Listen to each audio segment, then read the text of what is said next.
Hello, it's Jan with another VBA Excel video.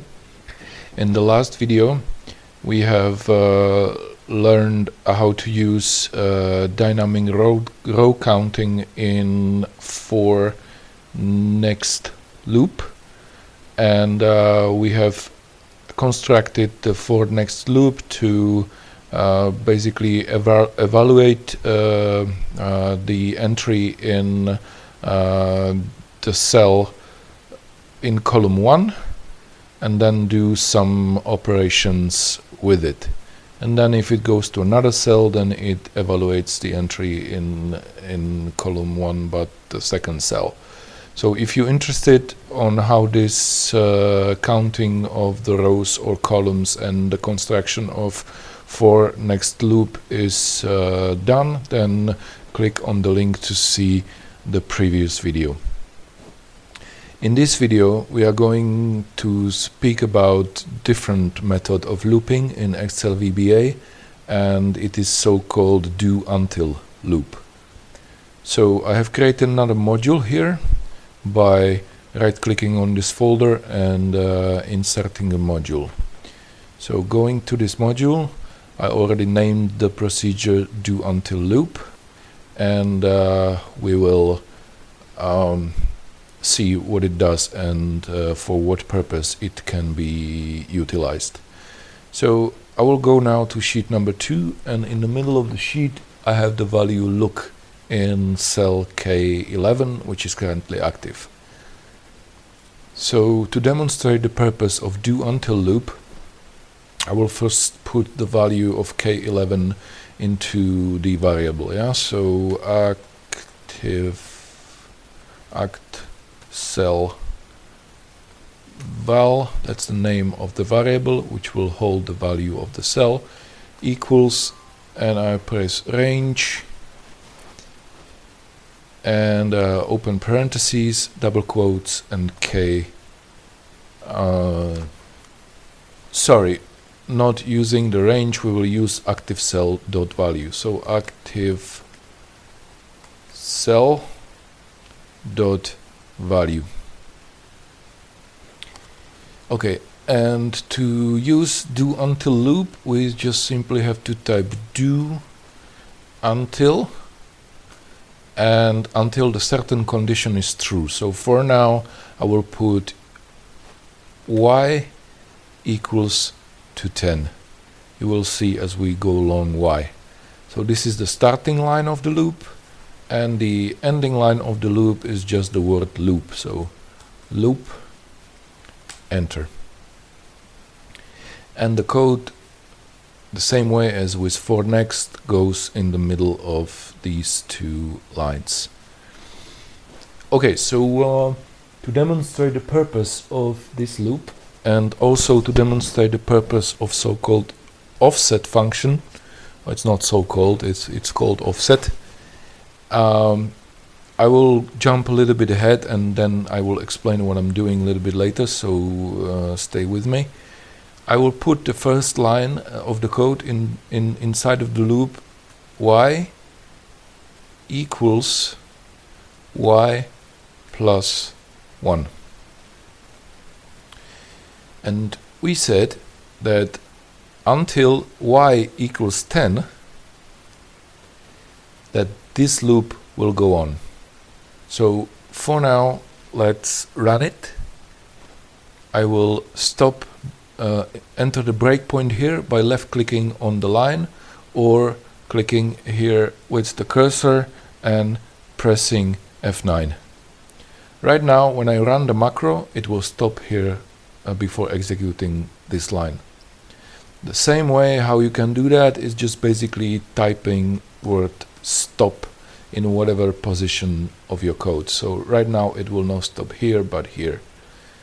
So let's run it by the play button, and you can see that it stopped. So what is the value of y now? Value of y is 10, and that's when this loop stops processing itself. So going back once again, just line by line.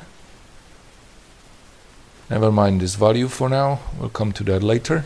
So what this loop does is basically y now is now empty, but when this line is executed, it will be empty plus 1, which is 1, so it goes on, and y is 1.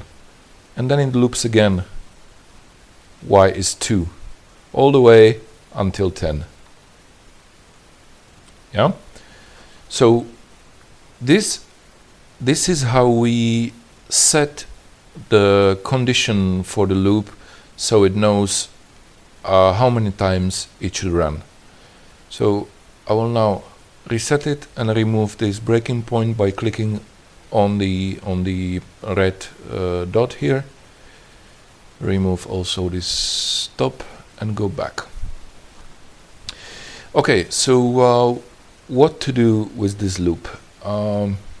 We have some value in the variable act_cell val. Okay, so what can we do? Alright, let's say that we want to populate this active cell value into some other cells on this sheet, but we want still this cell K11 to stay active all the way the loop processes. So we will again say active cell, use Control space to finish the word, press dot and use the offset function, which comes up straight away. So tab here, and offset function basically allows you to offset the cell or the range if you use it combined with a range object, which I will show you either later or in some other videos. It allows you to offset the object by rows and columns. So first parameter is a row offset, and it's a number, integer parameter. So in here, row offset, we will put the variable y. Okay, and in the column offset, we will put number 0, so the columns won't be offsetted, just the rows. And we close parentheses, we type value, a down arrow, tab, and we say value will equal to the active cell value, equals, paste it here. Okay, so what we now said is go through the loop, increment y by 1, so it will be 1, and offset this active cell by 1 row down. Yeah, so it will go down in the memory, not selecting this one will still be active. It will go down by 1 because y will be 1, and it will stay on the same column, it won't move the columns. Okay, and the value of the cell 1 row below in the same column, 1 row below the active cell in the same column will hold the active cell value as well. Right now we will copy this line, we'll paste it here, and in front of the variable y we will put minus. And this means that once this line is executed, since this number will be -1, the offset will go from the active cell up, not down as with the positive number, but up because the number is negative. Okay, so this way we will again populate once this row is activated, executed, then the 1 row above in the same column will hold the value of an active cell. Okay, and let's say that we want also to populate this active cell value into the same rows, into same row, row 11, but in a different column. Okay, so we do this by again copying this statement here, and this time we will keep the row offset equal to 0 and column offset will be y. So this again means that the active cell will be offsetted when this line is executed by one column to the right. Yeah, one column to the right. Again, in the memory it won't be selected. Okay, and if we want to offset it one column to the left from the active cell, then we again copy this statement and we put y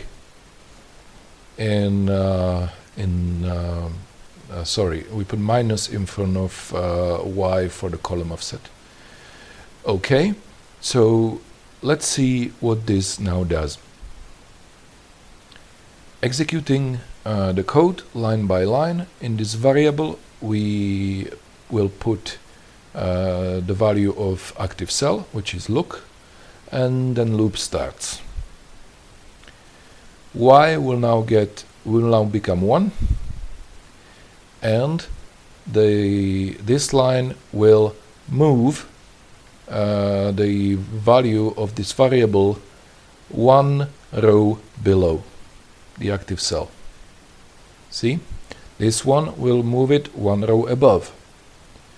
This one will move it one column to the right.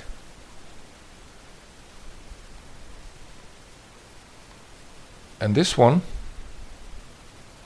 will move it one column to the left. Okay, and we go back to the loop. So this now checks the condition. Y equals 1, it does not equal 10, so it continues.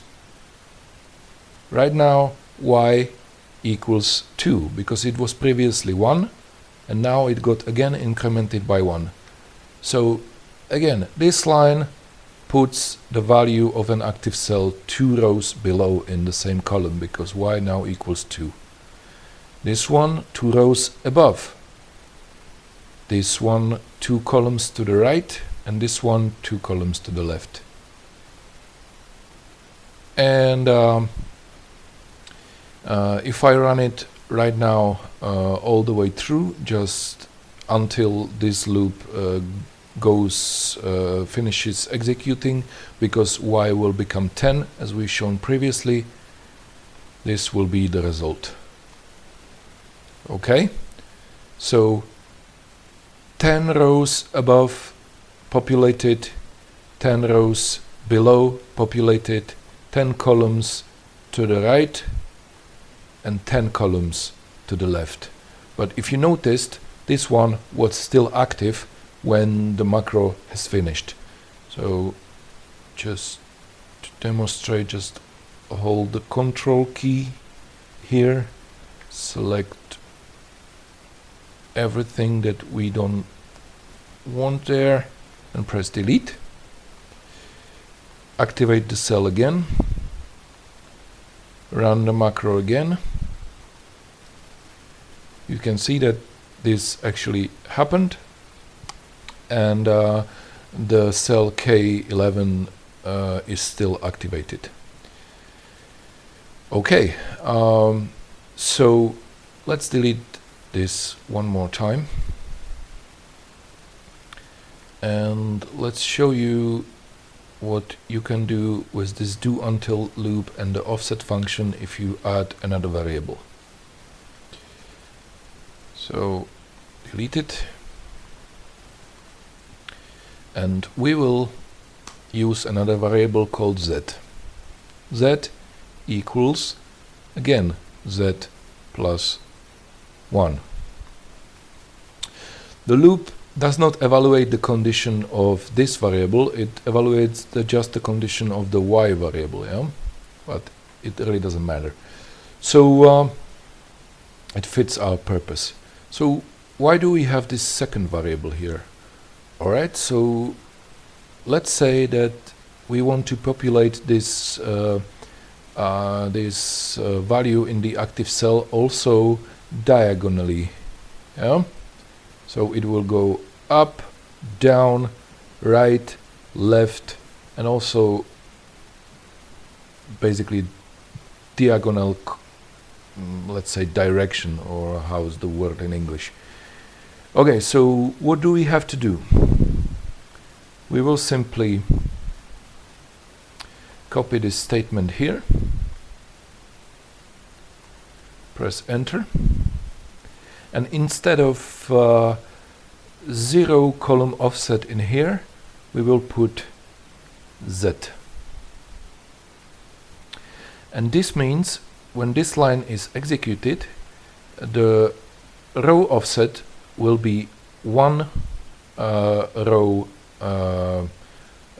down from the active cell and 1 column right from the active cell. Yeah. So we copy this again.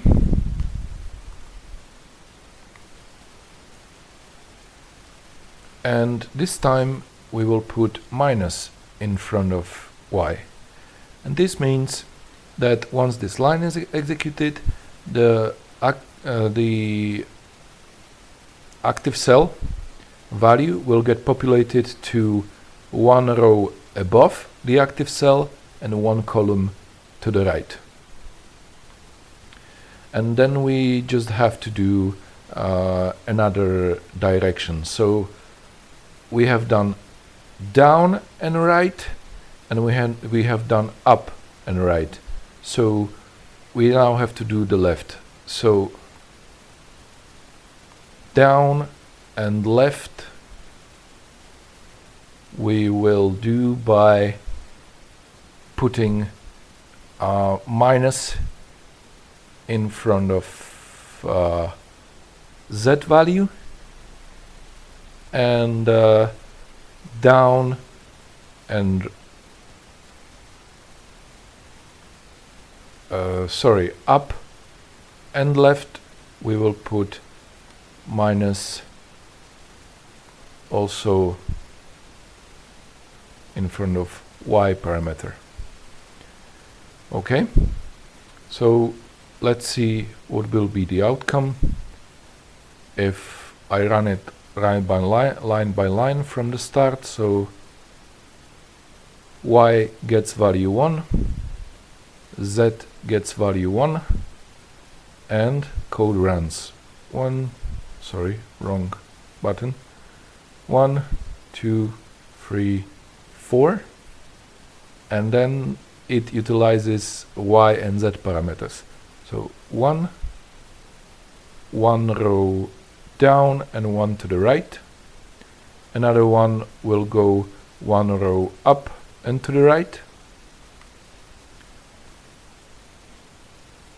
And this one will do the same on the left. So left, below, left, up. And if I run it all the way through, this will be the outcome. You saw that this cell was still active, and all these got populated according to the conditions that we have specified in this loop. Okay, so I will now quickly show you what basically this offset function can be used for in real life, so to speak. I have the table here, which has in column A invoice numbers, then date, company name, product, net sales, and cost. Okay, so let's do it in another video, which will come shortly, but we will basically loop through column A and use the offset function to do the operations with the values in column E and column F. Alright, So thank you for watching this video. We talked about do until loop and the offset function. Hope you find this useful. See you in the next video coming shortly.